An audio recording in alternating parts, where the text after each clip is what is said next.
Diga. Conta pra gente os serviços que você presta. Pessoas, eu faço leitura crítica, analisando os prós e os contras de originais. Eu dou mentoria para quem está escrevendo biografia ou não ficção. E eu dou consultoria, tiro dúvidas cruciais sobre mercado editorial. E você, Sidney? Eu produzo o livro. Você escreveu o seu livro está lá no Word, está lindo, joiado, está na hora de você transformar ele num livro. De verdade, e não só um texto de Word. Eu faço a capa, faço a diagramação, faço a revisão do texto, faço a diagramação, inclusive, Laura, eu faço a diagramação tanto para o impresso quanto para o e-book, coloco o livro nos principais marketplaces, nas principais lojas online, a versão impressa, coloco o seu e-book na sua própria conta na Amazon, para você receber os royalties de cada venda diretamente na sua conta bancária, do e-book especificamente, né? Faço documentação, revisão do texto, faço todo o processo de produção do livro. Você vai me entregar os textos no Word e eu vou entregar ele impresso na sua casa. Por volta das 5 da tarde, pouco antes do pôr do sol, o topo da cabeça de um titã de vidro despontou sobre as águas do mar. Ninguém sabia ao certo quem viu primeiro, embora muitos tomassem o crédito para si. Tá bom.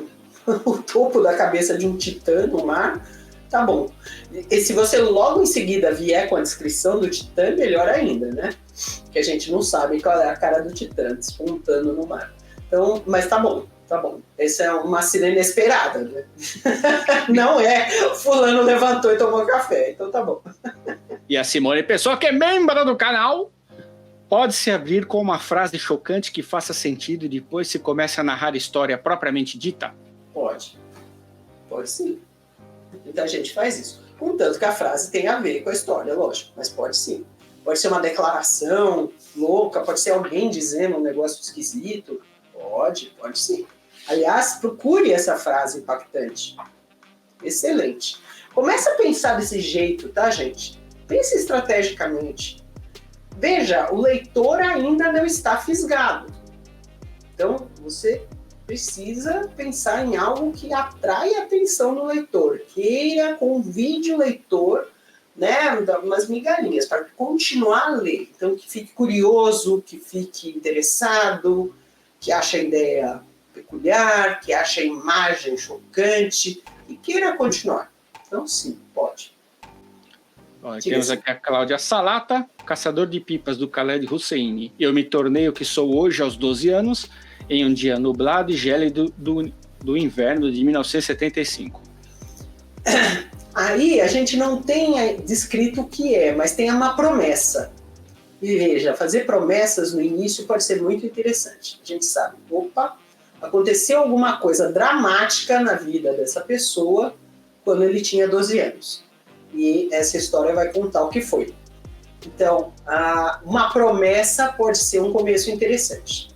1911, a única beleza que enaltece aos olhos nesse dia chuvoso e nublado é a capa tecida e customizada com pérolas e cristais que cobre a imagem de Nossa Senhora Aparecida e brilham em meio à procissão realizada para celebrar seu dia da padroeira do Brasil e da pequena igrejinha do povoado em que moramos.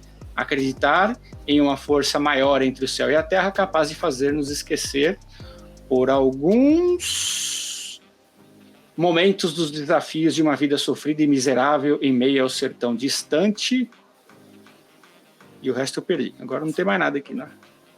Adneia, eu sugiro você descreveu um pouco do manto, né? Mas se você está falando da procissão no meio da chuva e tal, eu daria um pouco mais de detalhes dessa cena. Então você vai abrir com uma cena de procissão pode ser bem interessante na cidade, mas em vez de ir com tantos adjetivos,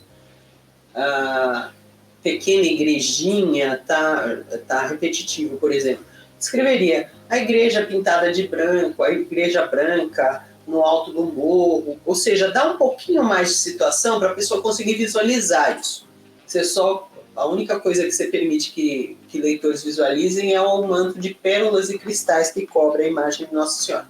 Então, tá interessante, mas precisa um pouco mais, eu acho, para deixar essa imagem mais nítida. Hoje não quero café, não quero chá. Quero uma bebida forte para embriagar o meu luto e acalmar o meu coração. Eu gosto dessa abertura. É bom. Tá meio bruta. E também a gente tem uma promessa. Aconteceu uma desgraceira e a gente vai ficar sabendo o que foi. Né? Porque que esse personagem está em luto, que ele está querendo encher essa cara logo no começo do dia. Tá, tem uma promessa aí. Então, e eu gostei do tom. Frasinhas curtas, diretas. Derek, Laura e Sidney, vocês acham que além da complexidade,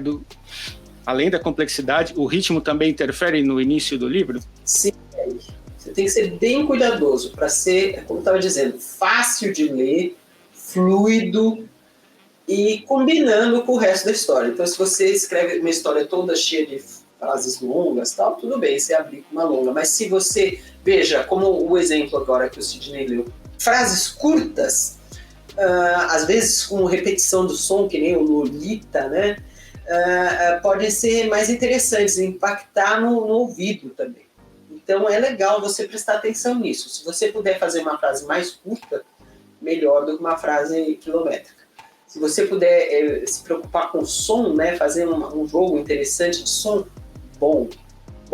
O leitor pode até não ler alto, mas um som interessante ressoa dentro da imaginação da gente. Então, sim, é uma boa preocupação. E o Luther Nogueira, que é membro do canal, eu havia lido em alguns lugares, vou carecer de fontes aqui, sobre a questão de iniciar prólogo versus capítulo e poder usar o prólogo como uma cena passada ou uma cena futura para pegar o leitor. Eu acho assim, usem prólogos com cuidado, tá, crianças?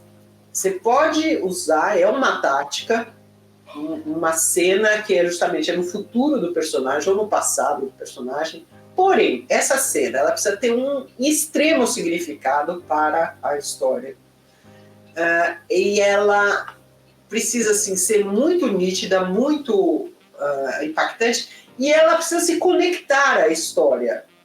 Eu já vi prólogos que não se conectam nunca, né? Assim, a história do avô do personagem nunca diz a que veio, sabe?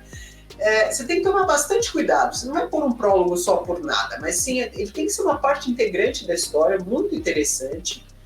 E quando o leitor finalmente chega na explicação de por que aquele prólogo foi dado, tem que ter a explicação, né? Chega lá na explicação, ela faz um sentido incrível. Você diz, nossa, agora eu entendi essa cena. Agora se iluminou. Então tem que ter um assim, sabe? Quando você decifra o prólogo. Então é uma possibilidade, cena passada ou cena futura, mas tem que ser muito bem construída. Não pode ser gratuita. Pensei em enfiar o dedo na garganta e provocar o vômito. Achei dramático demais, porque meu pai não caiu no truque do termômetro aquecido no abajur. Agora eu vou ter que ir para essa escola nova. Tá bom, gostei. Veja, é nítido. Termômetro aquecido no abajur é nítido. Então tá, dá para imaginar. Fora que a gente tem um ligeiro senso de humor aqui do personagem, tá bom.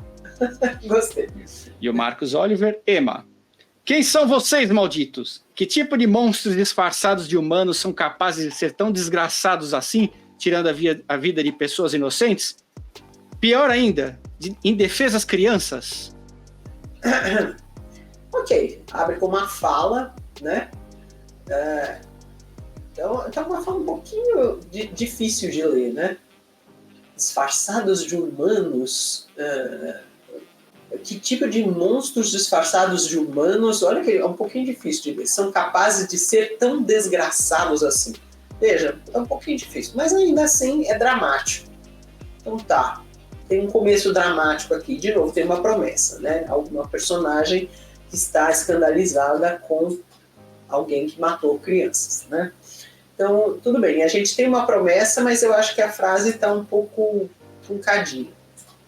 E a Rosarinha Maia, do ponto em que estava, um pouco adiante da cancela de madeira antiga desgastada pelo tempo, eu podia ver toda a extensão do terreno que acabara de adquirir. Ficava na ponta de uma velha fazenda antiga... de criação de gado, abandonada há mais de 50 anos. Rosarinha, eu descreveria um pouquinho mais como é que o personagem está vendo. Tá?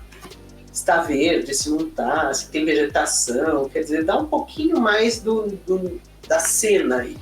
Que está, por enquanto, só descritivo, contado, não mostrado, e aí não tem nada de particularmente interessante.